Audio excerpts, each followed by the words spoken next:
5-ാം നമ്പറിൽ നൂർ, 6-ാം നമ്പറിൽ സജു, 7-ാം നമ്പറിൽ സുനിൽ, 8-ാം നമ്പറിൽ ഷബീൻ. അവിടെ ദ്രോണാചാര്യൻ മണിക്കുട്ടൻ. എങ്കിൽ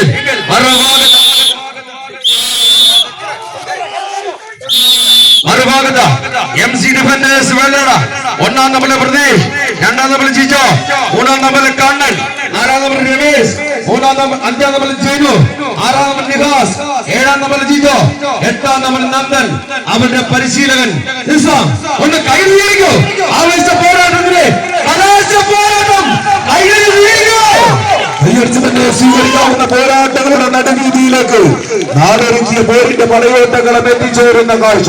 കാത്തിരിപ്പിന് പുള്ളിക്കൊത്ത് വെച്ച് കളിക്കളത്തിലേക്ക് ചുവടുവെക്കാൻ കാലങ്ങൾക്ക് ശേഷം എത്തുന്ന MC-യുടെ കളിക്കൂട്ടുകാർ ഒരുമിച്ചിട്ട് മറുപുറത്ത് തൊട്ടിന്റെ കളിയാവേശം ഒട്ടും തന്നെ കുറയാത്ത കുതിരശക്തിയുമായി കളിവേദിയിലെ കൂടിയാട്ടത്തിലേക്ക് കുതിച്ചു കയറുന്ന കളിക്കൂട്ടങ്ങളെ ചേർത്ത് പിടിച്ച് കളിയാരവങ്ങളുടെ നടുമുറ്റത്തേക്ക് വെമ്പായത്തിന്റെ സൈന്യങ്ങളായി മഞ്ഞക്കുപ്പായങ്ങളിൽ അണിഞ്ഞുരങ്ങി കടന്നു വന്ന പോരാളി കൂട്ടങ്ങൾ ഹെർക്കുലീസ്, വെമ്പായം കൈയടിച്ചൊന്ന് സ്വീകരിക്കണമെന്ന പടയോട്ടങ്ങളെ അണിയിച്ചൊരുങ്ങുമ്പോൾ നിങ്ങൾക്ക് മുന്നിൽ ലൈവായി കളിക്കളം കാണുന്നെങ്കിൽ പ്രവാസ ലോകത്തിരുന്ന് കളി കാണുന്ന സുഹൃത്തുക്കൾക്ക് വേണ്ടി മത്സരങ്ങളമാണ് മനോഹരമായി ലൈവ് അപ്ഡേറ്റ് ചെയ്തുകൊണ്ട് സുനീർ വാഗറമ്പലം നമുക്കൊപ്പം ഈ കളിയുടെ നടുവേദിയിലിരുന്ന് കളിക്കളത്തിന്റെ ഫൈനൽ അങ്ങനെ കളിക്കൂട്ടുകാർക്ക് കാണിച്ചു കൊടുക്കുന്നെങ്കിൽ പോരാട്ട വിസ്മയത്തിന്റെ അവസാനങ്ങളിലേക്ക് ആദ്യ സെറ്റിൽ തന്നെ പ്രതീക്ഷിനെയും കൂട്ടാളികളെയും കളിക്കളത്തിച്ചുകൊണ്ട് ആദ്യ